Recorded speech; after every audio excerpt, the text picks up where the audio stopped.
Well, hey, friends, welcome to Halfway There. This is the show where we have honest conversations with ordinary Christians about today's Christian experience. We're trying to find out what's God up to out there. What's it actually like following the Lord in the 21st century? And I'm excited to bring you our guest today. Before we get there, I want to remind you, if you're looking for some sort of new study, it's getting later in the year. Maybe you're looking for a way to dig into the Word in a new way. I've got that 8-day experience, and now it's free. So you can just go out there to halfwaytherepodcast.com, and I created this 8-day experience to help you dig into Scripture in a more contemplative way. Just check that out. So our guest here today, he is the host of the Can I Say This at Church podcast. He is Seth Price. Seth, welcome to Halfway There.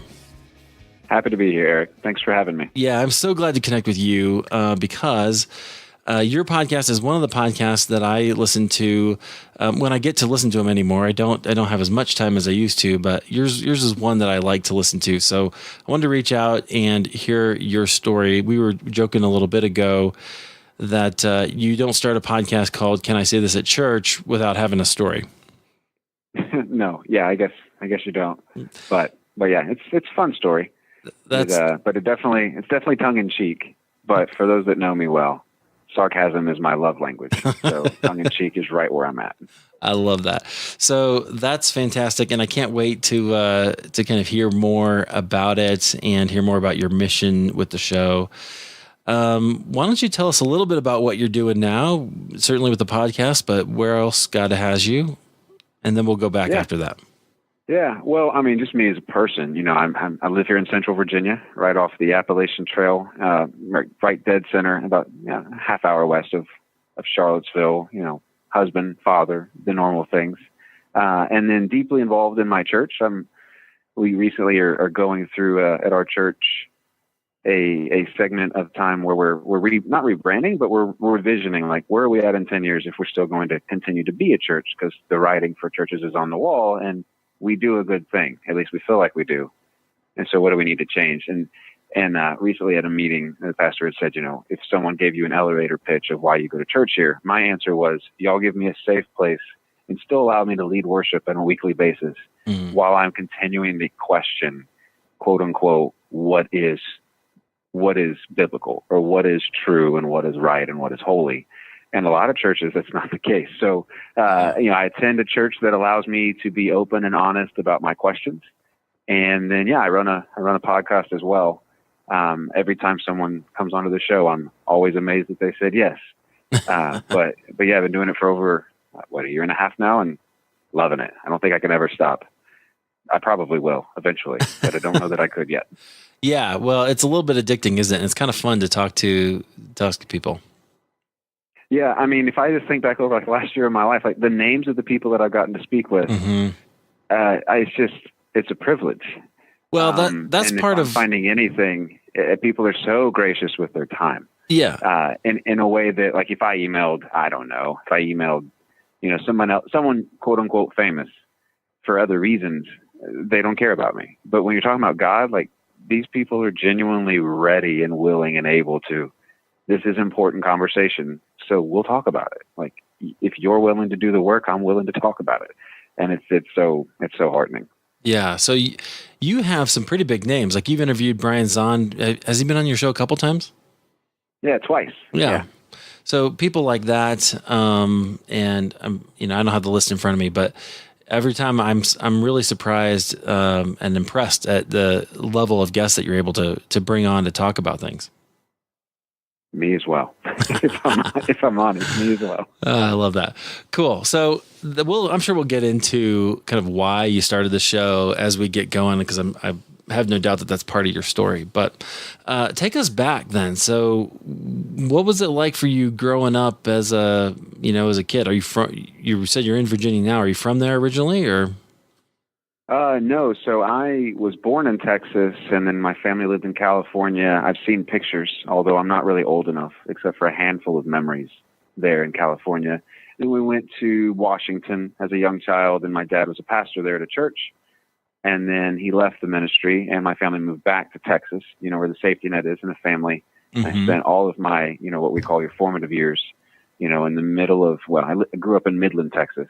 So right there, central heartland of America, Texas. Midland is not a misplaced word. Like, it literally is in the middle of the continent in so many ways. So it's a huge city in the middle of the desert. But yeah, I grew up, Western Texas.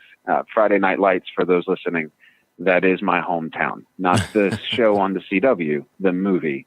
I played in those stadiums. So that's kind of frame of reference. That's the culture that I grew up in. Yeah. So Bible Belt, was your dad, you said your dad left the ministry, but you grew up in a Christian home. Mm-hmm. Yeah. Okay. Yeah. Yeah. Overall, we didn't go to church a lot after my dad and my family, moved back to Texas. I'm sure there's baggage there. My dad and I have never really talked about that much. We talk about God quite a bit, although we don't agree as much as we used to, but that's okay. Nobody needs agreement, is not necessary to be a follower of Jesus. But yeah, we didn't go, I went to church more than they did probably, specifically after I got, I was able to drive and stretch my wings. So if I'm honest, Eric, I went to church because that's where the pretty ladies were. No doubt. Not why I stayed to church, but if I'm entirely honest, and I won't name them here, but I was a kid, I was a guy, and it is what it is. I don't think that's an unusual story at all. I can relate. So cool. All right. So you started going to church. So when did you actually decide to make your faith your own? How did that happen?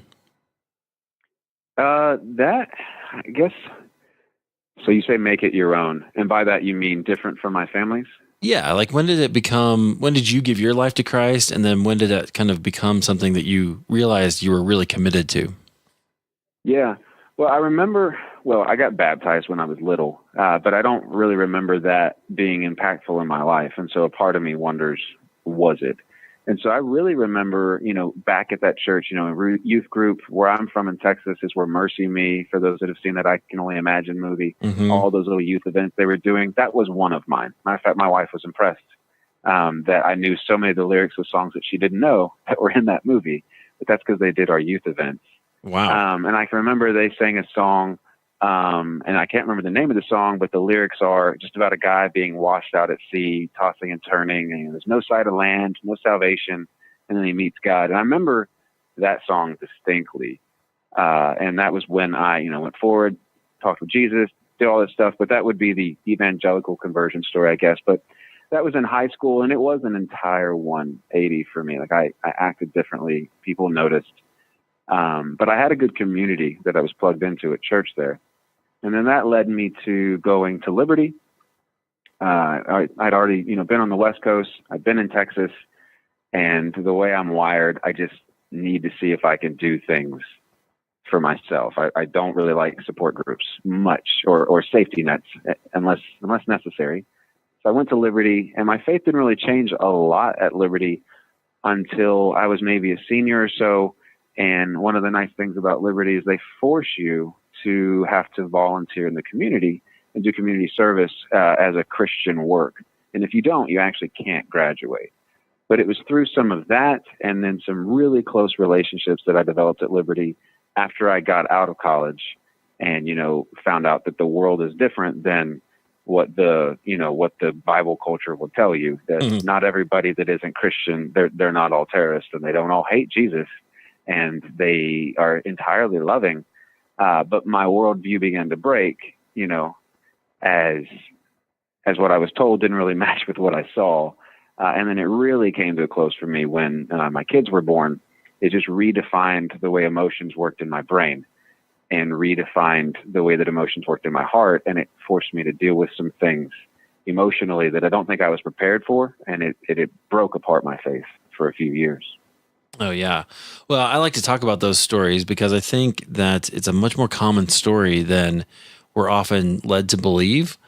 So part of my thing is I think that because what I hear you saying, I guess, let me go back there, is you kind of had this, you learned Jesus, you learned the faith in a certain way.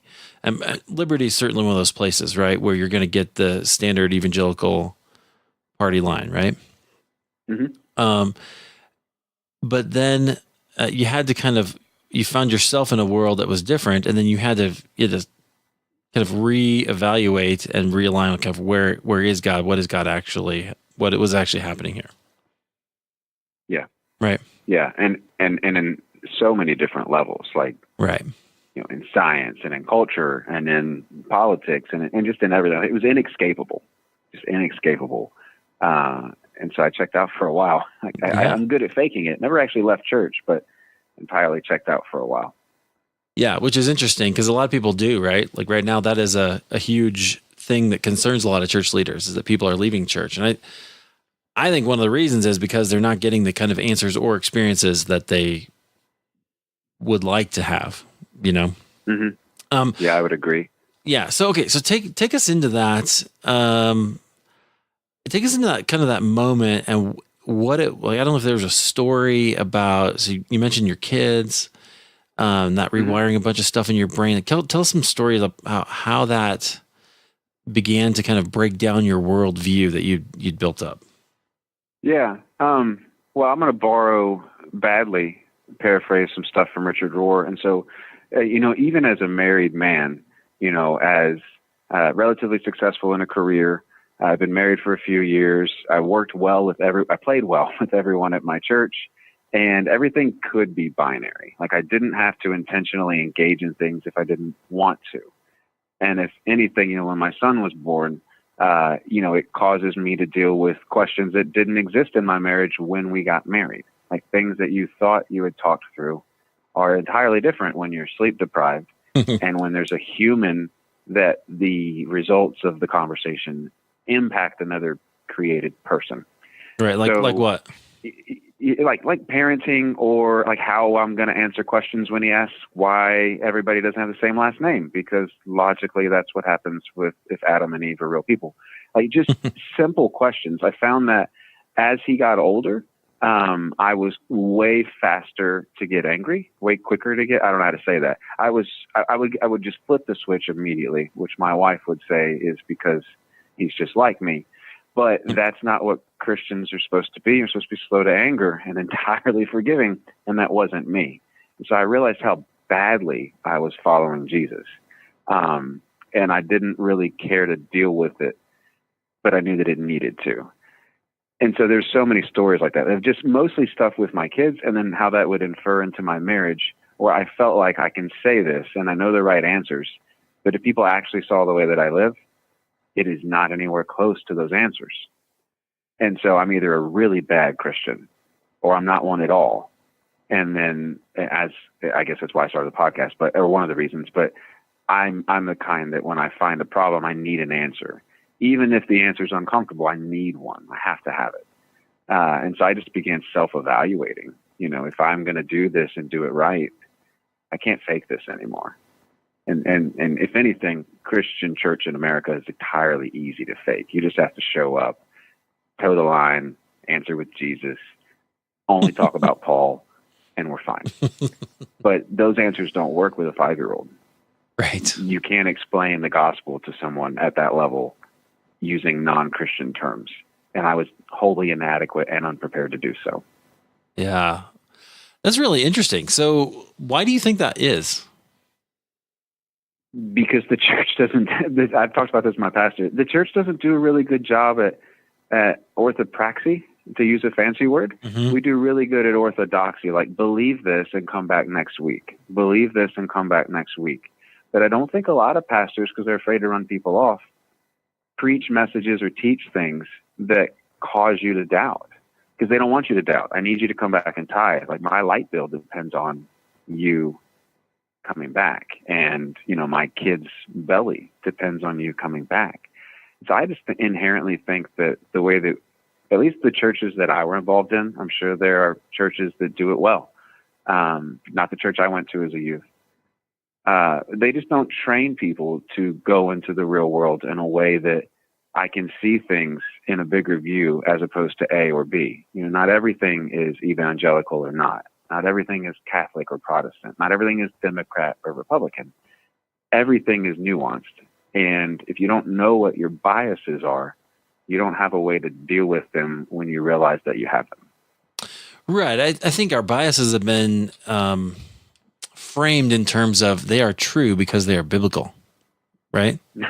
Right. And so, Yeah, air quotes biblical. right. And so, yeah, well, that's something you talk about sometimes. Like, what does that really mean? Um, yeah, we can go a long time on that. We won't. But it gives us this false sense of being right. Like Mm-hmm. I'm because this Bible says this, then I'm totally right. But then, we may or may not actually have the original meaning if that's what Mm-hmm. we're after. So yeah, I appreciate what you're saying, because I think it is a problem. You're talking about the difference between the content of our beliefs and the practices that we use to sustain those beliefs.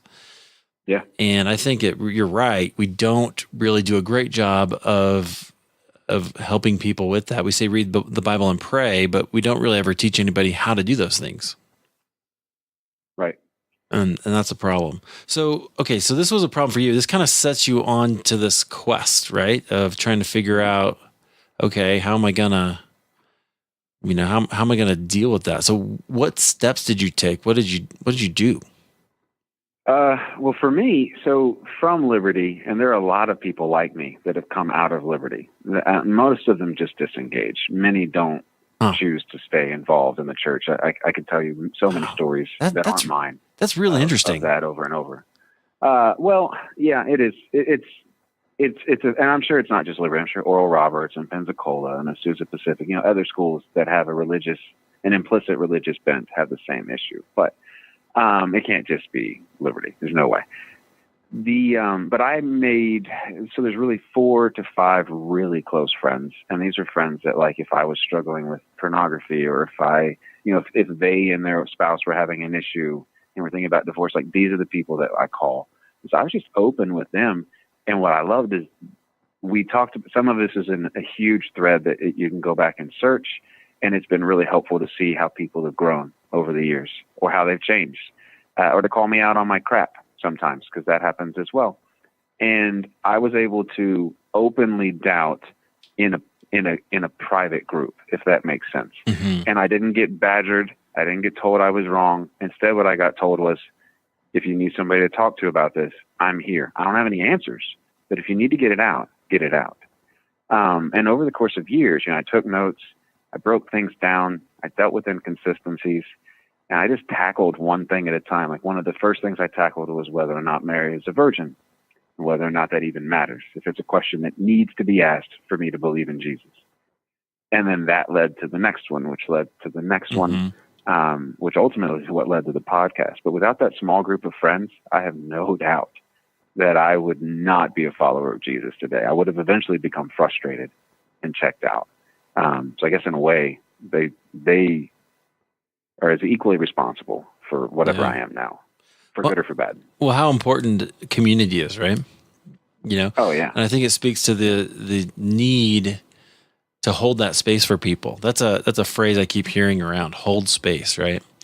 And I really like it, because it communicates something different than okay, tell me what your problem is and I'll fix it. It's more like, well, tell me what your problem is and let's sit with it together and let's be in it. And it involves us kind of coming alongside. So you had friends who would do that for you.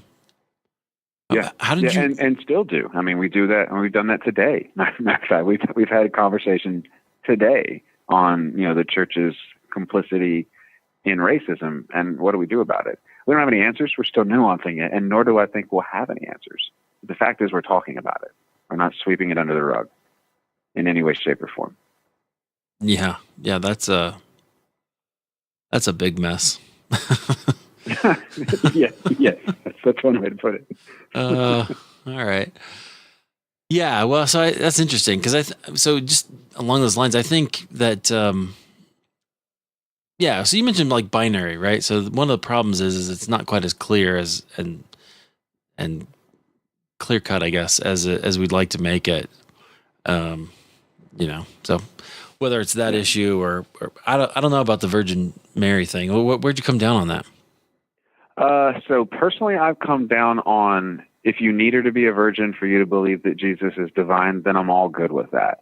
but the minority of the Gospels say that she is.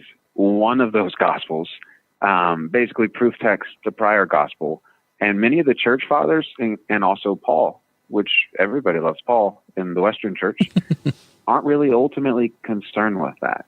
So whether or not you want to nuance, was he adopted as the divine son, when he was baptized? Was he born that way? It doesn't matter to me. I do know that Mary's lineage doesn't trace back to David. Joseph's does. I do know that I worship a God way bigger than that needs to matter. But I know for so many people that matters. For me, that question is hinged upon whether or not we were born sinful, which goes all the way back to Augustine and other patristic fathers. But that's a different conversation. And if that's the reason, and I believe that, but that's the reason that most people hold that view because of an original sin kind of view, they're shifting goalposts or shifting fields. And so I would rather tackle that. But I don't personally hold that Mary was a virgin. I'm totally fine if she was, but for me, that does not impact his divinity in any way, shape, or form. Nor would I think that Paul cared, because if he did, I think he would have said something. Or John or Mark. I think they would have said something, but they don't. Yeah, right. That all comes on much, much later, right? Yeah. Interesting. Okay, so I'm probing for something here, and maybe we'll get there. What are some of the other issues that you had to tackle? Young Earth creationism, or is Genesis literal? Okay, was a big one. What to do with with the extra canonical texts? All the Apocrypha. Why does the Catholic Bible have Maccabees and mine doesn't, as well as many other books? So canon was a big thing for me, which ultimately led me to inerrancy, which is probably the biggest. If you want to get kicked out of a church and wonder what you can't talk about, the virgin birth is on the list. Is the Word of God this Bible, these 66 books that I hold in my hand? And if it is, what does that say about our Catholic or our Episcopal or our Ethiopian Orthodox brother and sisters? How arrogant of, that's a soapbox. But,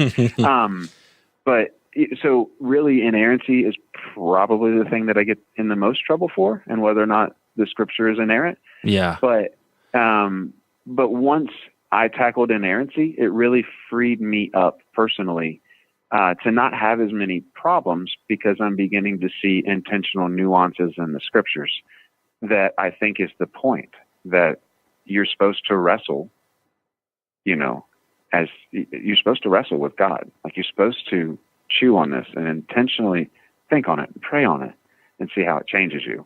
It's not a rule book. And so many of my people that believe, or my friends that believe in inerrancy, it becomes a rule book. It's not a book intending to help further shalom in the world. It's a book about me pointing a finger, which is entirely missing the point. Though I can understand where they're coming from. I mean, I spent the bulk of my life that way. Yeah. So. Right. I'm not even sure the Bible is a love letter. I think the Bible is the best words that humanity at the time had to talk about to talk about a God that is so big that we don't have words to comprehend him. But that has limitations. Like, we don't have words to talk about God at a way that is adequate enough to describe him. This is the best attempt that we have. That doesn't mean it's bad. Doesn't mean it's good. Doesn't mean it's quote inerrant either. But it's definitely worthwhile and worth digging into and worth wrestling with. But it's the best that they could do with the knowledge and the vocabulary that they had at the time. Yeah. Okay, that's an interesting theological point we could delve into, but I want to ask one other question because I'm going somewhere. So, for like Genesis or the creationism thing. So, go back to that. Like, what did we decide about that? I don't think Genesis is literal in the sense that somehow I'm going to blend these two different creation stories into one and teach that from the pulpit on Sunday.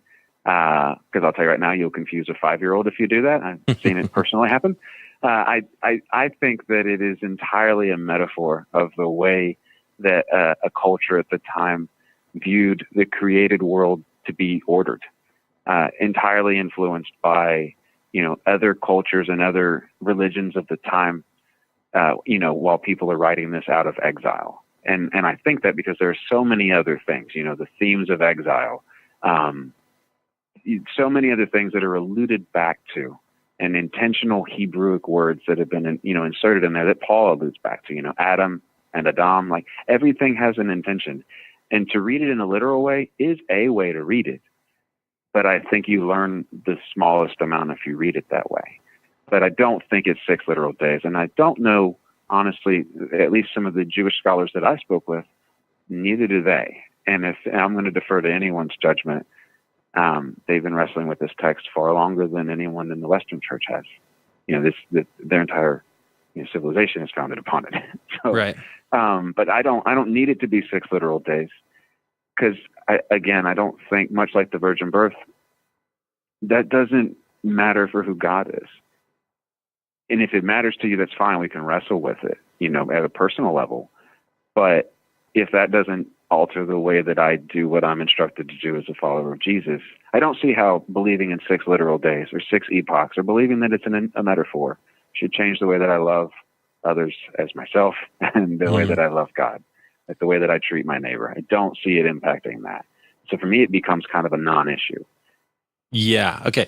So that's exactly where I thought you would probably go, because what I see is this theme in what you had to discover is that God is actually much bigger than you had been told, than you had believed, right? So in each one of these issues, the issue really is sort of immaterial. What you were wrestling with is, it's important, but you had to decide, is God this small God who only creates in 6 days? Or might he have something bigger, because he is bigger, that I can't understand, but this helps me try to understand something about who he is, right? Yeah. Same thing with the virgin birth. I still hold to that, but I wrestle with it sometimes. And then inerrancy is kind of where it goes again. You have to go, okay, what is this really for? Is this for God to reveal himself to me, or is it to tell me what to do? And if it is God revealing himself to us, that's what God wants, then that needs to tell me something about him, right? Yeah.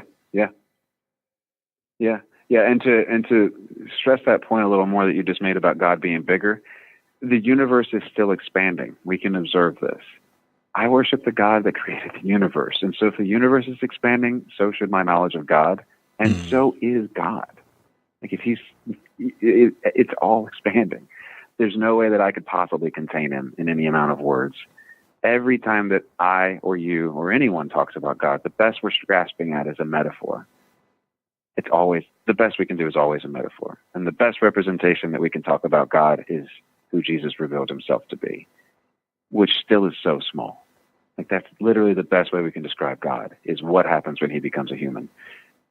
Right. It's always a metaphor. It's always a metaphor.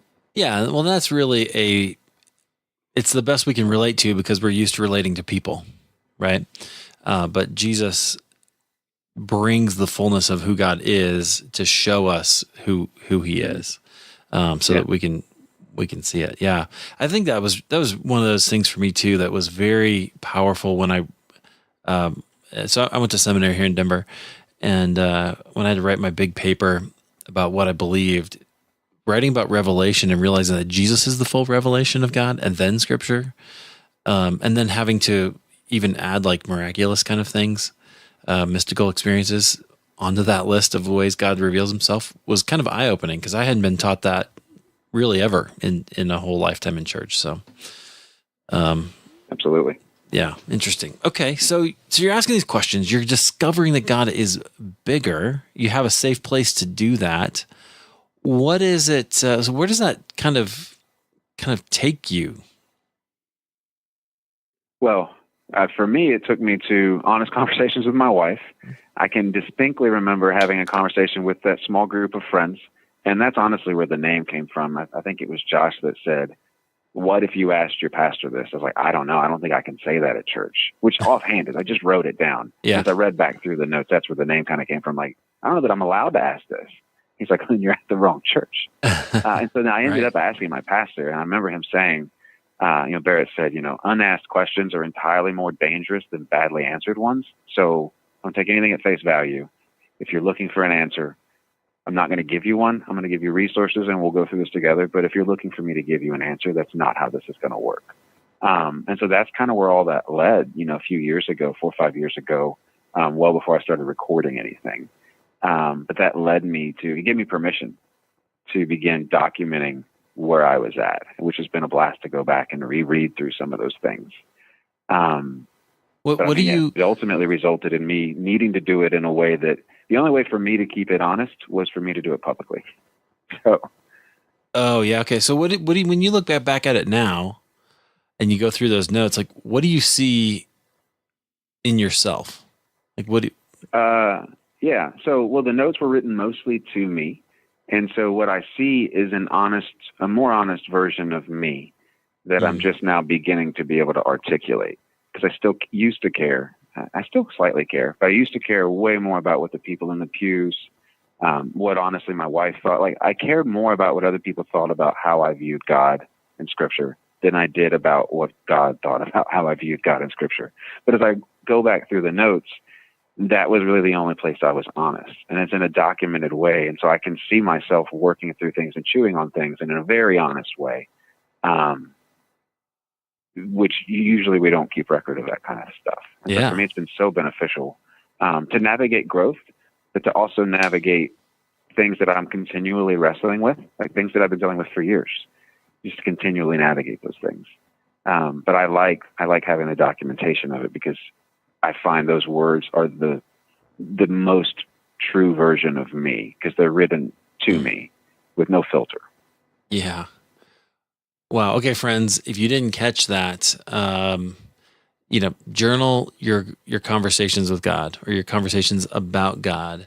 Even if you're just making a few notes, it comes in so handy later, particularly if you want to look back at a period of your life and go, what was going on then? Or what do I see? So, Seth says he saw just himself wrestling, being honest, which, maybe he didn't have the opportunity to do previously in churches or didn't feel free to do. That's really interesting, Seth. I think I think it's really bold, actually. And it's unusual. I hope it's not that unusual. Well, I'm not sure. Well, I think it's sad maybe that it's unusual, but I think that most people don't, they certainly don't document it, but they don't even think to ask the questions, Mm-hmm. They're just happy to, until something happens usually. Yeah. And then they have to kind of go into that, which I guess is part of the journey. So, yeah. So what did this learn? What did this teach you? I was going to say, what did this learn you? That's not okay. What did this teach you about kind of how you interact in the world and how you interact with people who maybe aren't Christian? In the world, it's taught me to have a lot less answers than, a decade-old version of me would have had from 10 years ago. Like, I genuinely have much less answers for other people. And I honestly care less and less about the answers. And the reason I say that is I've recently been going through, like, how many answers did Jesus give? And he hardly ever answers questions directly. Like, they ask him a question, let me tell you a story about a guy that bought a field. Let me tell you why. It's not an answer to the question. It's just another metaphor talking about your heart. And so as far as the world, like, I become way more patient, especially with those that don't hold the same views as me, because I find that they often have some truth that I'm just not privy to. It doesn't mean that I'm going to adopt what they believe, but what they believe has some form of value, or they wouldn't hold it. Like, it has value to them, and so that should have some importance when I'm talking with them. And so I've found that my conversations with just random people, people anywhere on the street or at a restaurant. I had one with a guy in the airport a few weeks ago flying back from Texas. We got to talking about his religious upbringing because he was watching me read a book that I love. And we got to talking and just talked about God for 2 hours on a plane with a random stranger, and nobody yelled at each other. And so I've become so much more patient with others, and I have so few answers, but it's making me learn a lot more. Yeah, I think that's really powerful. Okay, so eventually you started a podcast, so you kind of jotted this down. Can I say this at church? How did that turn into a podcast? how did it turn into one? Yeah. How did that get? Well, how that seed get planted? My original goal was to basically take my journals, and I've got reams of paper where I've written out all of this, and just pick themes. And so I began to organize them and just talk in the microphone about what I'm learning, how it's changing me, and why. And I quickly realized that I don't know enough to do this well. And I'm the type of person, if I'm going to do it, I'd rather do it well. And so instead, like when I wanted to talk about, inerrancy, I read around and I emailed Jared Bias and said, can we talk about this? I'm a fellow Liberty alum. Let's do this. And he said yes. And so I had intended it to be of an indefinite length, maybe 15 or 20 episodes of just me working through my journal in an audible way. If for no one else, for me, to be able to listen to and have other points of reference and hear things that maybe I said out loud that I didn't write down as I'm still working through what I've written down about how I'm viewing and changing in God. And I realized I didn't have the knowledge base. So I just reached out to people that hopefully did on specific topics. And then I just let the conversation go wherever it went. I honestly didn't expect anybody to like it. And I was wrong. And it continues to grow each month. And that's a blessing. But I honestly did it for me. I needed to get it out. You say things differently when you say them as opposed to write them. Mm-hmm. And, if everything that we're talking about in truth is a different facet of God, I needed to have another part of the rock to look at, another facet to look at, to chew on and to pray about. Yeah. Yeah. And then, so I put it on iTunes because friends want to listen and whatnot. And then it turned into something else entirely. Yeah. Yeah. Well, I think that's a fascinating approach to kind of just go through the things you wrestle with. What I like about what you do is it's really clear that you are a thinker, right? That you've wrestled with these ideas. And so you have, I think you faithfully represent a traditional view, which is good. Not everybody's always fair about that, right? But then you also will have the conversation and ask the harder questions to dig in without being afraid of those things. So I think everything that you shared here about your kind of wrestling with the kind of traditional positions you've received really comes through in the show. Yeah. Good. Heartening to hear. I don't always hear that, so it's heartening to hear. I usually hear that I'm a heretic, but which is funny because I don't usually tell people what I believe on the show. I ask, if I had you on, Eric, I'd ask you what you believe. Yeah. So it's odd that people call me a heretic. I guess just because I'm entertaining the idea. Yeah, right. Because you're giving them a platform, and you're putting it out there. You know what? I haven't had anybody call me a heretic here, so that's good. I guess I'm not doing the same kind of work, but that's all right. Well, I would say congratulations because it's always hateful. I asked my wife a few days ago, Sunday. I think she was at the kitchen table, and I got 2 different emails. One saying, "I appreciate you, blah blah blah. I'm able to re-engage in church in a way, and I found a church that lets me ask similar questions." To which my response was, "Awesome. Let me know if I can help." That's amazing. And they got an email a few hours later saying, "You're leading people into destruction. Literally hell is the consequence. You should really reevaluate your life choices," to paraphrase it. And I asked my wife, I was like, "Which one of these is it?" She's like, "Neither one of those is true. Stop overthinking it." Right. It's like, that's why I love her. Like, stop overthinking it. Neither one of those is the truth. So that is good advice. Good advice. Yeah. So you said it was growing. So I wanted to talk about that because it sounds like, you've kind of struck a chord. What do you make of that? Because I don't think you're the only one asking questions. Why? You mean why it struck a chord? Yeah. Why? So why does this resonate with people? I guess I don't. Well, I'll give my view on that, but I don't know if it's true because I've never really asked listeners. Maybe I should. Actually, that's a good call to action. I might do that. But I honestly think that it resonates with people because what my close friends have said is I rarely tend to have an agenda.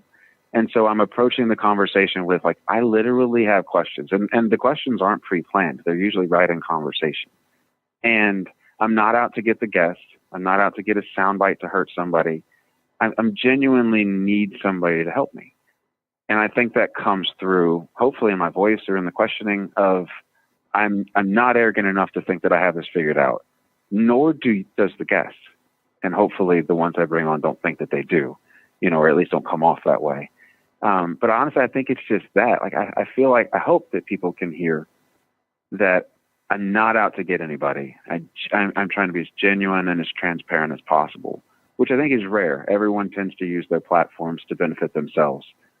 And I still don't personally care if the podcast benefits me. I know I don't make any money for it. It barely pays for itself. Yeah. I know there are way more destructive and or expensive hobbies than talking about God. So it's a good use of my time. And so I guess it goes back to that. Like, I'm genuinely asking genuine questions that are not intending to lead to anywhere but further growth. I think so many other people are intending for there to be a conclusion, and I'm not interested in a conclusion. Yes. Okay. So this is why I really wanted to have you on the show, and I want to talk about it because I think you're right. I think what you do is you have the space to ask the questions and without teaching, or without requiring that people come to the same conclusion, right? Mm-hmm. Well, so one of the reasons I started my show is because I realized I have a spiritual formation background, but I was looking at iTunes and I realized the top 10 in iTunes in the Christian category are all preachers, right? They're all teachers, and good people. You know, I'm not denigrating their ministries. They're doing what they're called to do. That's fine. But there's no wonder that the world thinks we're preachy if that's all we're putting out there is preaching, right? Mm-hmm. So I thought I want to do some stories, and so that's why we do what we're doing here. But so I think you contribute to that in a different kind of way, right? You in a questioning kind of let's take this deeper than face value, and so I think that's why it's popular. I think people are actually really hungry for it. I think they've gotten enough of kind of the teaching. They get that pretty much everywhere, and they're ready to kind of dive in and go deeper with the Lord in a way that doesn't require them to have these certain beliefs. Right. Yeah. Yeah, I agree. I think it's something God's doing in this particular age, which is fascinating, right? Yeah, I mean, so you're actually the second interview this month, which was humbling for anybody to ask, but someone had asked on the other one, the millennial generation, and I assume that you're similar in age, just looking at your profile picture. That's an entire conjecture, and I'm happy to be wrong on that. That, like, from everything that I see, and I ask the question to so many different guests, like, will there be a church for my kids? Like, fast forward 30 years, what will exist? Yeah. And unapologetically, and without even thinking, all of them say, no clue, but probably not. Or whatever it is will look nothing like it does now. Yeah. And it's so sad to me. So it's one of the things that drives me. Like, I don't know how to fix this, but I know conversation's required to do it. Right. But there's something so beautiful about the church and intentional spaces to talk about God. And I need to preserve it. And if any way, shape, or form I can help, I'm happy to do so. Well, yeah. And so that's what I think is going to happen. I think the traditional structures, like everything else in our society, has been completely decimated as for traditional structures, right? I mean, you think about even the family, even, I don't know, like all the ways that you used to get things out, right? I mean, media, everything by the internet has just kind of destroyed it. And I think that's starting to happen with the church because we're always like 50 years behind anyway. So I think that's what's starting to happen. I think that people are abandoning the church, the traditional church, but they're not necessarily abandoning Jesus. They're not abandoning God. Right. They're looking for him. And they're finding him in new places. And I think that actually is kind of amazing and kind of cool. I think I heard Greg Boyd. I think you've had Greg Boyd on, haven't you? He melted my brain. He's one of the smartest people I've ever talked to. But yeah. I think this was on his show with Keith Giles, actually, who I know you've had on. He said that he thought that there was it's kind of a new Reformation, right? So if the Reformation before kind of fixed some theological things, he said we're fixing some political things now, which I think is really kind of fascinating. And I think it'll make the church look a little bit different. Yeah, I agree with that. Yeah. Are you familiar with Phyllis Tickle's Great Rummage Sale? Or, that's maybe the wrong metaphor, but are you familiar with that phrasing at all? No, tell me about it. So she has, and I can't remember the book. It's easy enough to Google. You can just Google Phyllis Tickle spelled just how you think it would be. and rummage sale. And she argues that like every 500 years there's a tectonic shift in people's hearts and in culture and in religion. Like if you go back through our church, I mean, just like last October, we had like 500th anniversary of the Protestant Reformation. And now we're going through all of this. And if you go back prior to that, you've got the different councils and creeds. And if you go back prior to that, every 500 years as you go back through history, you can see something that changed, so it might be the Gutenberg press. Mm-hmm. So now people I don't have to know Latin. Like I can get the Bible in my actual language. This is fantastic. And it changes the way that we talk and think about God. And so it changes the church. And I think that, and you alluded to a minute ago, like we're in the middle of that. I'd agree with Greg and Keith, whoever said it, that, the fact that I can access the Ethiopian version of the canon of their gospel and read it and wrestle with it on my iPhone, and I don't have to go to some library to do it, changes the way that I can think about God. Not the way that I should think about God, but the way that I can think about God. Right. And so we're right in the middle of that. Like I have no idea what the future looks like. It is exciting, but it's going to be painful. All change is painful. All change is painful. Indeed. Growing is painful a lot of times. Yeah. Yeah. I give my kids ibuprofen all the time because they say my legs hurt. Right. And I'll watch them sprout up half an inch. Yeah. Right. Yeah. Growing is think about what has happening at a cellular level, right? Energy's exploding and there's all this stuff that you can't see, but it's happening there. And that's, I think we're seeing that on a society level too. That's cool. I love talking about stuff like that. Man. All right. That's good. Hey, Seth, I appreciate you being here and sharing a little bit of your story. I think I appreciate that you're out there kind of wrestling with things and letting there be a space where people can ask the questions. And I believe deeply and wholeheartedly that that's leading people closer to God, not further away from him. Is there anything you want to leave us with? Leave you with? So I would leave you with something I say on my show all the time. Like God is bigger than he was yesterday, or she was yesterday, whatever pronoun you want to attach to that. And that is both terrifying and comforting at the same time. And it's intentionally supposed to be so. So whatever it is that you're questioning, question it. It's worth questioning, or you wouldn't be questioning it. You shouldn't be ashamed of any of that. And if you allow it, if you'll work through that brokenness, you'll become a bigger person. Not a better person, definitely not, but a bigger person and a more patient version of you. So I guess that's all I would say to that. Yeah, friends. That's what's happened for me. I love that. Friends, do not be afraid to ask the questions. You don't know where they're going to lead you, but they, as long as you trust the Lord, he will lead you to himself. Friends, you can find Seth at canisaythisatchurch.com and in podcast apps everywhere. Just search for Can I Say This at Church. Definitely some interesting conversations. We've mentioned a few of your episodes, but they are worth, especially if you're in those places of asking questions, worth checking out and walking a little bit with Seth on the journey. So, Seth, thanks so much for being here. I appreciate it. Was glad to connect with you. Yeah, thanks, Eric, for having me. Thanks for asking me to be on.